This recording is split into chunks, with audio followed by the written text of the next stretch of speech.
Details কথা বলবো।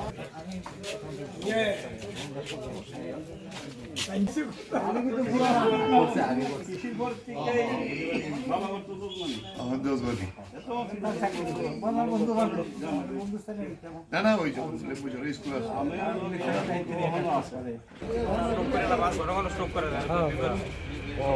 আমারও তো সুস্কুল না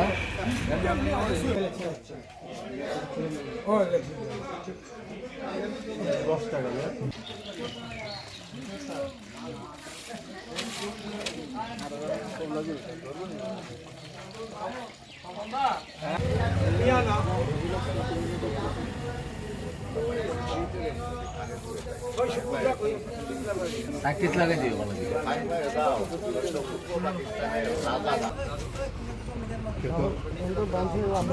বড় বড় কথা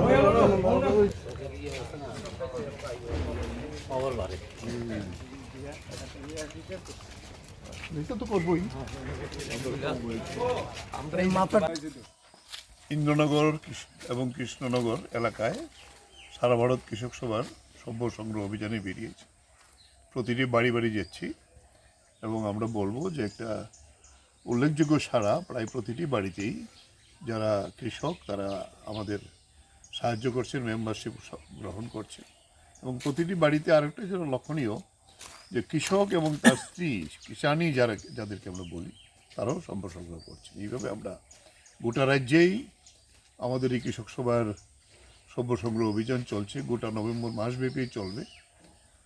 আমরা ধন্যবাদ জানাবো যে আমরা বুঝতে পারছি মানুষের সঙ্গে আসলে মানুষের সঙ্গে যে যোগাযোগ এর ভিত্তিতে আমরা যদি এটা করতে পারি তাহলে এটা সংগঠনের পক্ষেও অনেক বেশি সহায়ক হয়, যাতে সংগঠনকে আমরা গিয়ে নিতে কোথায় কোথায় কী সমস্যাগুলো আছে মানুষের এটাও আমাদের পক্ষে পর্যবেক্ষণ করা, জানা শোনা ইত্যাদি সুবিধা হয়। অনেকেই বললেন যে আমরা এখন আর কোনো কৃষি করতে পারছি না, কোনো সাহায্য নেই। একজন বললেন মৎস্য চাষে একটু আগে যে আমাকে, আমি বলছি যে আমাকে সাহায্য না করেন অন্তত একটু লুক টুক এসে আমাকে একটু গাইড করলেও তো আমরা একটু সাহায্য করতে পারি। এইটাও করার মতো সরকার নেই। কৃষকটা সাংঘাতিক দুর্দশার মধ্যে আছে। এই এলাকাটা পুরোপুরি কৃষক এলাকাই ছিল এক সময়, এখন একটু পরিবর্তন হয়েছে, কিন্তু পরিবর্তন হলেও তারা কৃষির উপরেই নির্ভরশীল আছেন বেশিরভাগ মানুষ।